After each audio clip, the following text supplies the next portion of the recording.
사무엘하 9장 6절에서 13절 같이 읽습니다.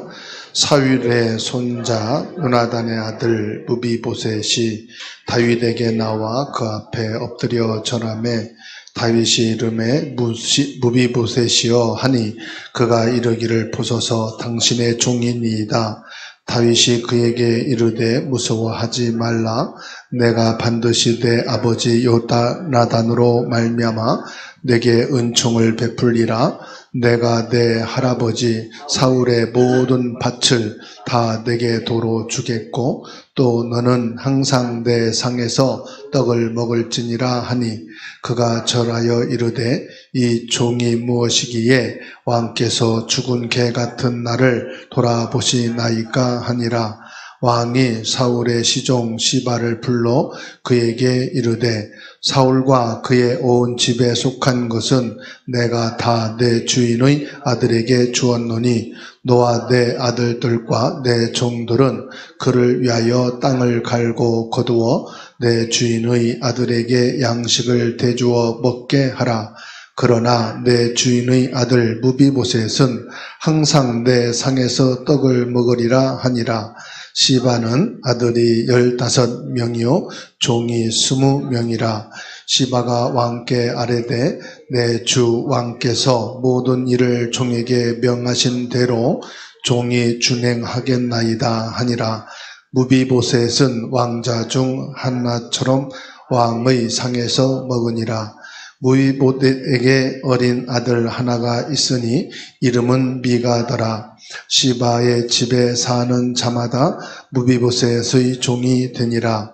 무비보셋이 항상 왕의 상에서 먹으므로 예루살렘에 사니라. 그는 두 발을 다 절더라. 아멘.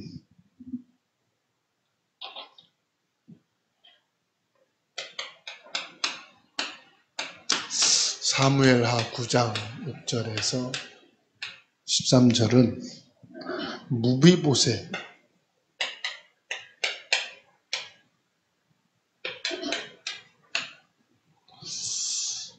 치유와 회복입니다.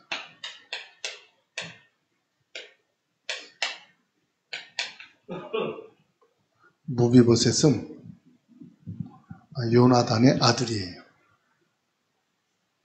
그리고 사울 왕의 손자입니다.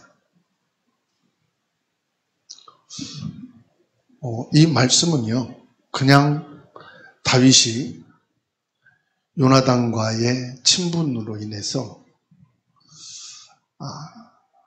그 친구의 친분을 그 아들 무비보셋에게 은혜를 베풀었다. 그런 수준을 넘어서요.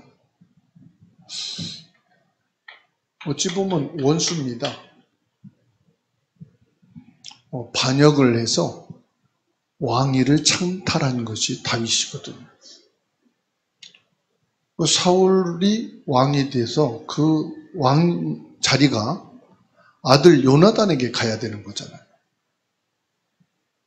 근데 그 왕위를 다윗에게 뺏겨버린 거예요. 그러니까 이 사울 집안이 완전히 무너진 거예요. 멸망한 상태죠. 이제 도저히 사울왕 집안은 일어설 수 없는 완전히 멸망한 상태. 반대로 이제 다윗이 왕권을 졌다 이 말이에요. 그러면은 여기에 관계된 자들이 반역을 행할 수 있거든요. 그러면은 앞서 왕권을 갖고 있던 지방과 그 후손은 싹 다 죽이는 거예요. 반역을 할 수 있으니까. 두렵잖아요. 반역하면은 또 이게 싸움이 일어나야 되니까 왕권에 대한 싸움이 일어나야 돼요. 우리 한국의 역사를 보면은 고려시대, 이조시대 이렇게 넘어가면서 어마어마한 싸움이 일어났거든. 어떤 싸움이냐? 왕권에 대한 이전의 세력들과 현재 왕권을 잡은 자들과의 싸움. 그게 뭐 수십 년, 수백 년 계속 일어납니다. 그럼 다윗이 왕이 됐으면 얼마나 두렵고 이 반역에 대한 불안함 속에 살 수 있겠어요. 그런데 이 다윗은 전혀 이 부분에 대해서 1%도 의심한다든지 두려워한다든지 이게 없었어요. 왜일까요?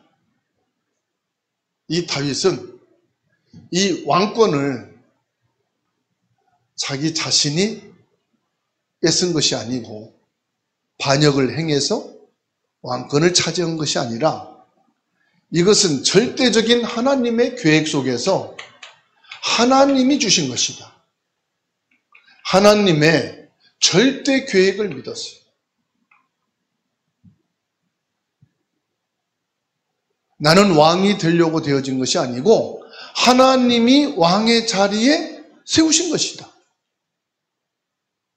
지금의 나를 주관하시는 분은 절적으로 뭐냐? 하나님이시다. 이거를 믿은 거예요.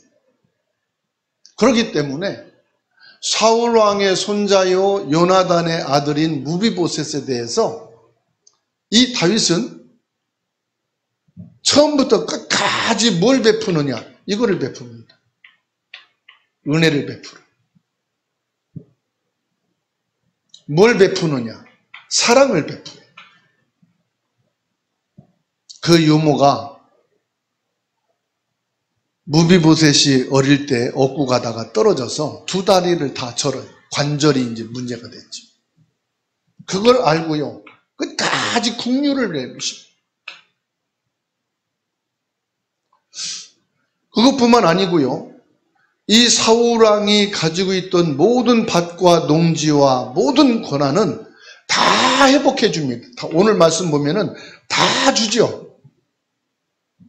그리고 자녀들과 한 상에서 먹을 수 있도록 자녀들과 함께 한 상에서 먹을 수 있도록 자녀는 아닌데 뭐지요? 자녀와 같은 신분을 다 주죠. 그래서 부족함이 없도록 모든 것을 풍성하게 채우는 것을 봅니다.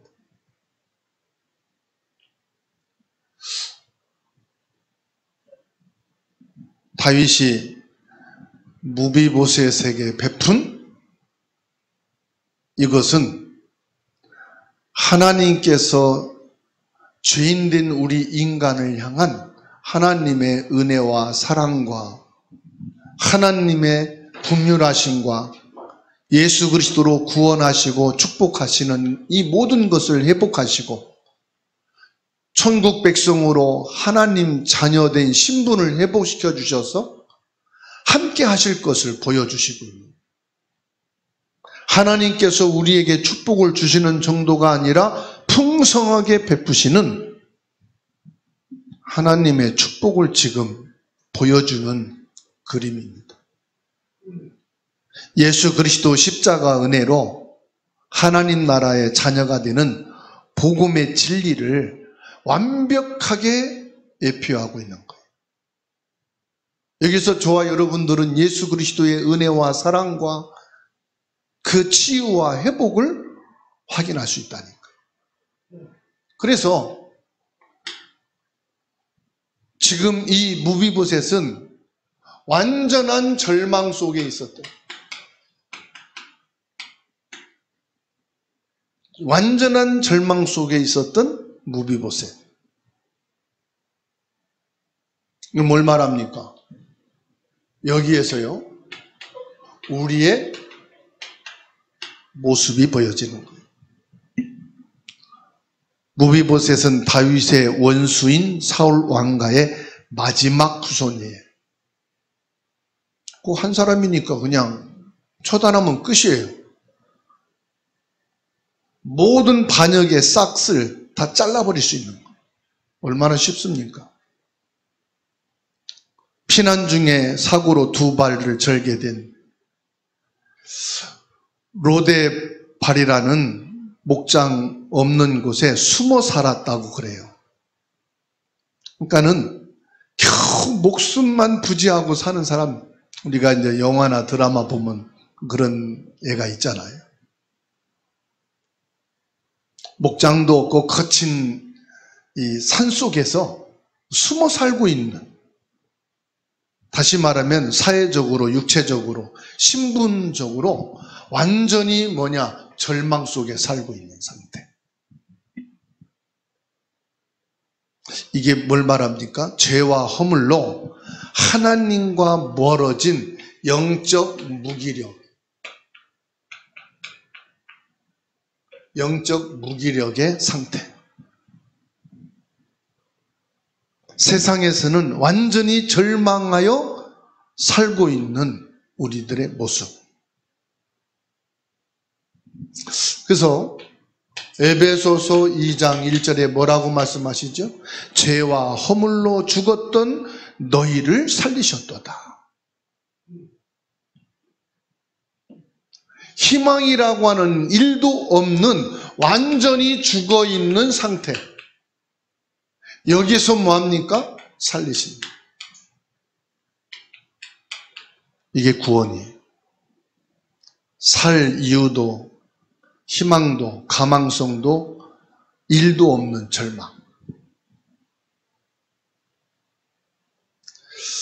에베소 2장 2절에 그때에 너희는 그 가운데서 행하여 세상 풍조를 따르고 공중의 권세 잡은 자를 따랐으니 곧 지금 불순종의 아들들 가운데서 역사하는 영이라.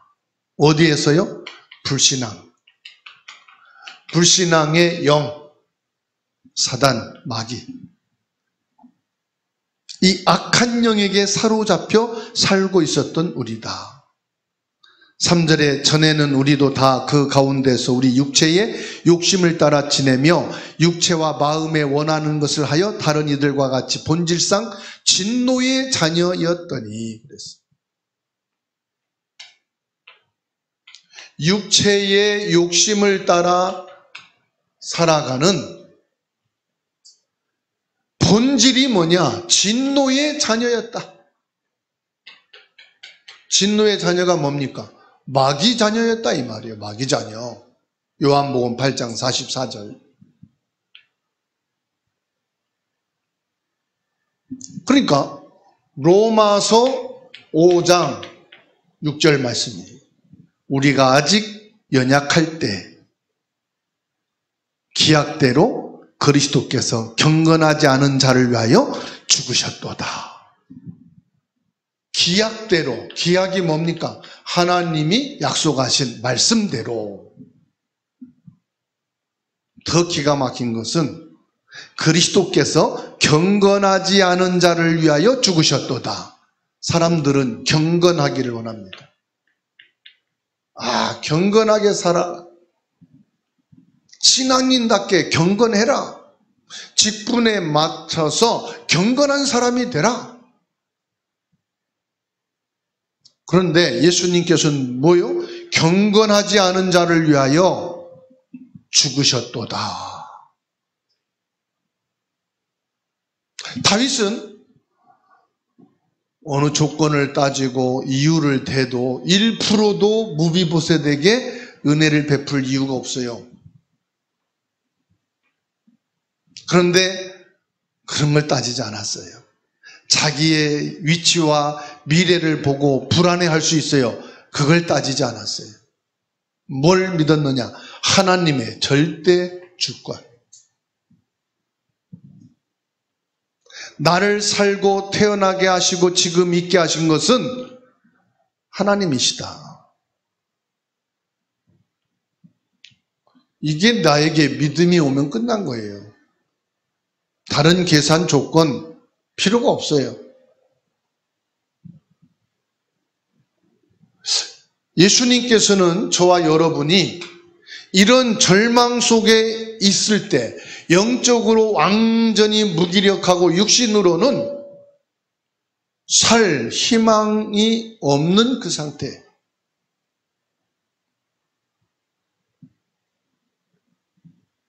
여기서요, 다윗이 부르는데 무조건적 부릅니다.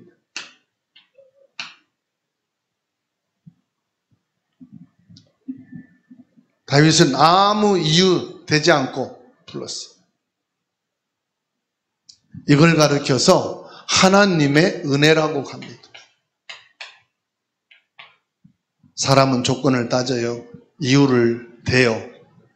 목적을 말해요.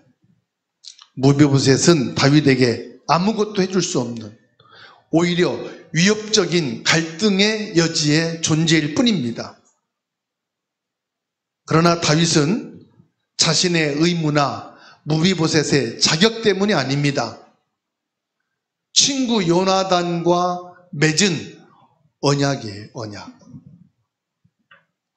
하나님이 우리에게 주시는 무조건적인 은혜는요, 단 하나입니다. 하나님의 약속하신 말씀이에요. 하나님이 말씀하셨거든요. 창세기 3장 15절에 여자의 후손이 뱀의 머리를 상하게 하리라. 나와 관계없이 오직 하나님의 언약 때문에 나를 죄에서 구원하시는 하나님의 무조건적인 사랑. 사랑에는 계산이 없어요. 하나님의 사랑은 계산이 없어요. 하나님의 사랑은 기한이 없어요. 사람과 사람 사이에는 기한이 있어요. 그 기한이 어디죠? 죽음이에요. 남편이 죽든 아내가 죽든 죽으면 그 기한이 끝나요.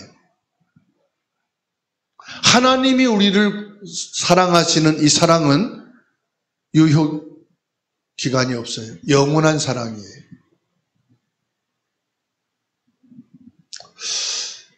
다윗은 내가 반드시 너에게 은총을 베풀리라. 하나님의 일반적이면서도 무조건적인 은혜. 그래서 에베소서 2장 8절입니다. 너희는 그 은혜에 의하여 믿음으로 말미암아 구원을 받았으니 이것은 너희에게서 난 것이 아니요 하나님의 선물이라. 9절에 행위에서 난 것이 아니니 이는 누구든지 자랑하지 못하게 함이라. 하나님의 은혜. 하나님에게서 이 모든 믿음도 시작되어진 것이다. 디도서 3장 5절 말씀 봅니다.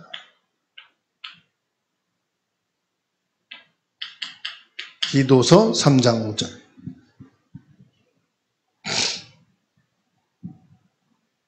읽겠습니다. 우리를 구원하시되 우리가 행한 바 의로운 행위로 말미암지 아니하고 오직 그의 긍휼하심을 따라 중생의 씻음과 성령의 새롭게 하심으로 하셨나니. 보세요. 우리의 의로운 행위는 없어요. 아무리 내가 행위를 바르게 해도 그 행위는 위롭지가 않아요. 다 속에는 뭐가 있어요? 계산이 있어요. 다 그 안에는 이유가 있어요. 목적이 있어요. 부모니까 효도하는 거예요. 자녀니까 사랑하는 거예요. 친구니까 도와주는 거예요. 직원이니까 월급을 챙겨주는 거예요. 함께 했으니까 도와주는 거예요. 그 행위는 의로 볼 수가 없어요. 오직 하나님의 긍휼하심. 중생의 씻음과 그랬습니다. 나의 죄를 씻는 것은, 나의 죄를 용서해 주시는 것은 성령으로 거듭나게 하시는 것이다. 예수 그리스도로 중생의 씻음이란 무슨 말이냐? 죄 사함을 받은 구원을 말하는 거예요. 하나님의 말씀을 불신앙한 죄, 하나님 존재를 인정하지 않는 죄, 하나님의 무조건적인 구원의 사랑을 거부한 죄, 내 힘으로다가 뭘 하려고 하는 우상숭배의 죄, 사람의 도움을 받아서 무엇인가를 해보려고 하는 조상의 죄, 조상의 도움을 받아서 조상의 힘을 의지해서 뭔가 하려고 하는 우상, 이 죄에서 우리를 깨끗게 하시는 구원의 역사, 예수 그리스도시고 지금 보혜사 성령의 역사하심으로 우리를 무조건적으로 부르시고 구원의 자리에 이르게 하시는 것을 믿으시기 바랍니다.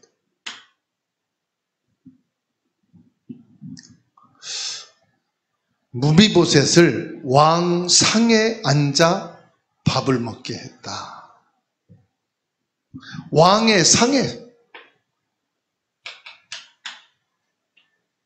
왕의 상에 앉아서 밥을 먹는다. 예수 그리스도 안에 있는 우리의 신분, 그리스도인의 정체성을 말합니다.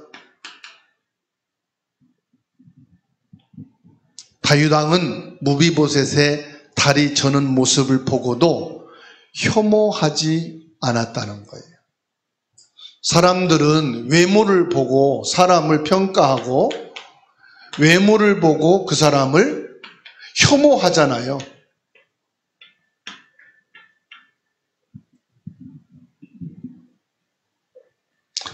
사람의 생긴 것을 보고 판단하잖아요.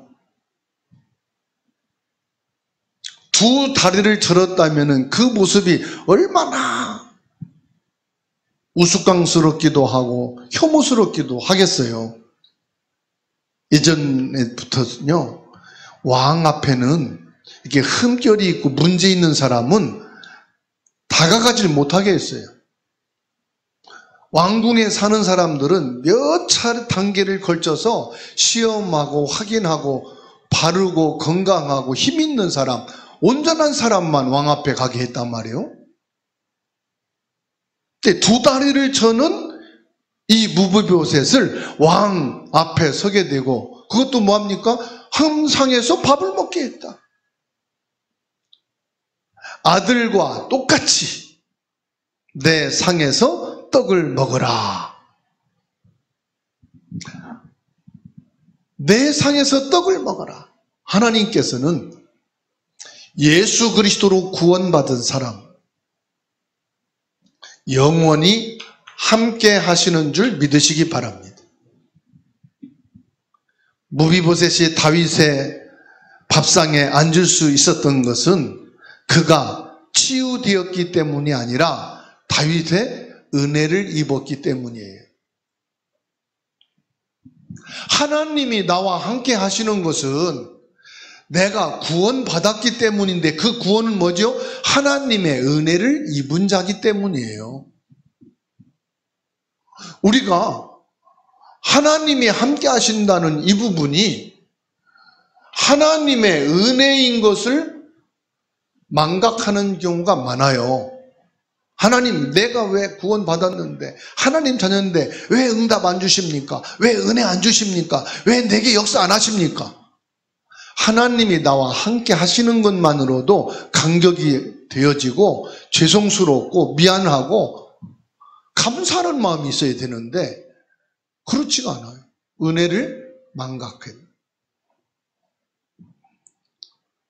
나를 죄와 허물에서 완전히 건져내 주신 하나님의 은혜, 그리스도의 옷을 입고 그분의 은혜로 하나님의 자녀된 신분을 얻게 된 것, 이거 생각만 해도 감사와 감격이 돼야 되는데 내가 이제 예수 믿게 됐으니까 내놓으세요.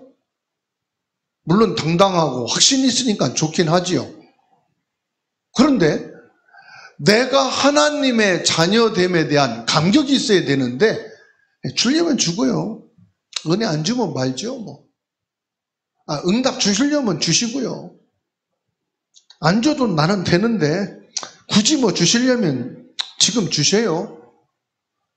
힘들다 해서 도와주니까 자녀들이 그게 감사한 게 아니라 당연한 것처럼 당연히 부모니까 도와줘야 되는데 뭐 알았어요. 이거밖에 없는 거예요? 이런다면 어떻게 되겠어요?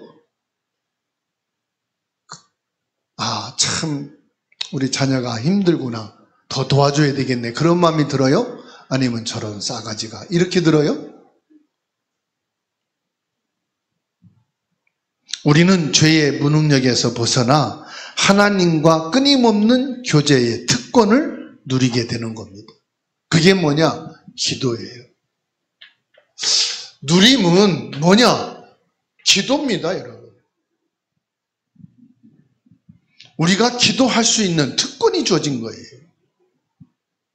로마서 8장 2절에 그러므로 이제 그리스도 예수 안에 있는 자에게는 결코 정죄함이 없나니. 누가 정죄함이 없는 거예요? 하나님이 더 이상 나를 죄인이라 보지 않으시고 죄인으로 인정 안 하시겠다는 거죠. 하나님이 나를 정죄하지 않는 거예요.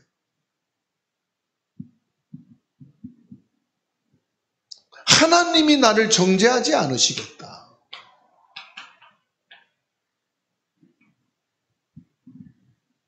그렇습니다.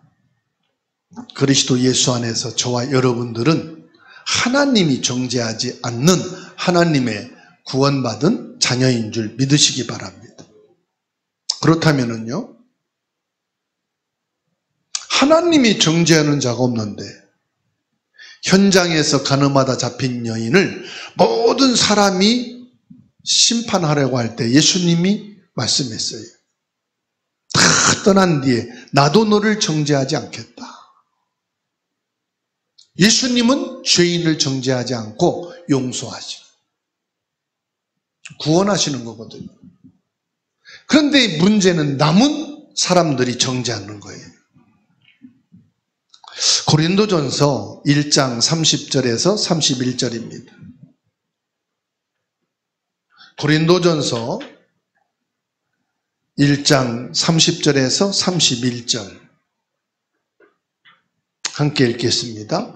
너희는 하나님으로부터 나서 그리스도 예수 안에 있고 예수는 하나님으로부터 나와서 우리에게 지혜와 의로움과 거룩함과 구원함이 되셨으니. 하나님께서 나를 부르시고 그리스도 예수 안에서 구원하셨다 이 말이에요. 예수님은 하나님이 보내주셔서 우리에게 참된 지혜와 의로움과 거룩함과 구원의 축복이 되어주셨다는 말씀이에요. 무슨 말씀이에요? 요한복음 15장 5절 말씀입니다.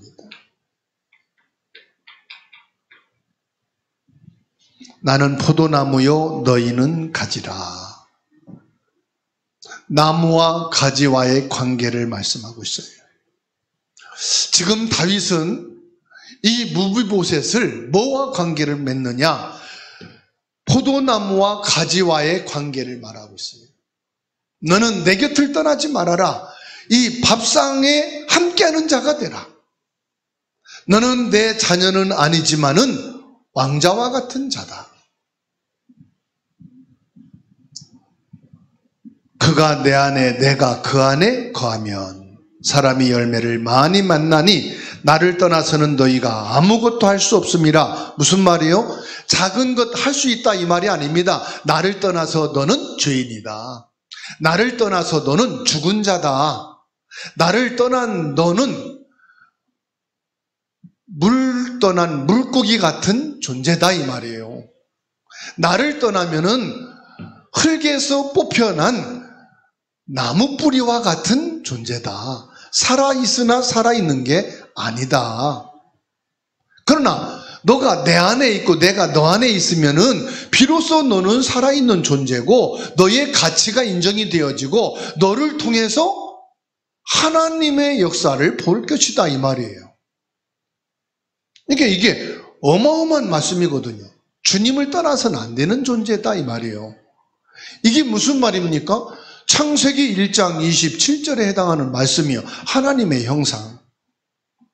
하나님의 형상을 잃어버리면은 어떤 존재예요? 가지와 줄기가 끊어진 존재가 된다 이 말이에요. 그러니 이 다윗과 무비보셋의 관계, 예수 그리스도와 저와 여러분과의 관계를 지금 보여주시는 거예요. 여기에서 영적인 치유, 육신의 치유, 모든 인간 치유와 회복이 그리스도 예수 복음 안에서 이루어짐을 말씀하고 있는 것입니다. 오늘 저와 여러분들이 무비보셋의 치유와 회복을 통하여 내가 치유되고 회복되어지는, 그래서 내 전인이 치유되어질, 그리스도 안에서만 열매가 맺어지고 그리스도 안에서만 하나님의 응답이 있게 된다는 사실입니다. 그래서 주님을 떠나서는 나는 존재 자체가 없다. 그리스도 안에서만 나의 존재를 인정할 수 있는 거죠. 오늘 말씀을 통해서 참된 치유와 회복의 축복이 있게 되기를 주님의 이름으로 축원합니다.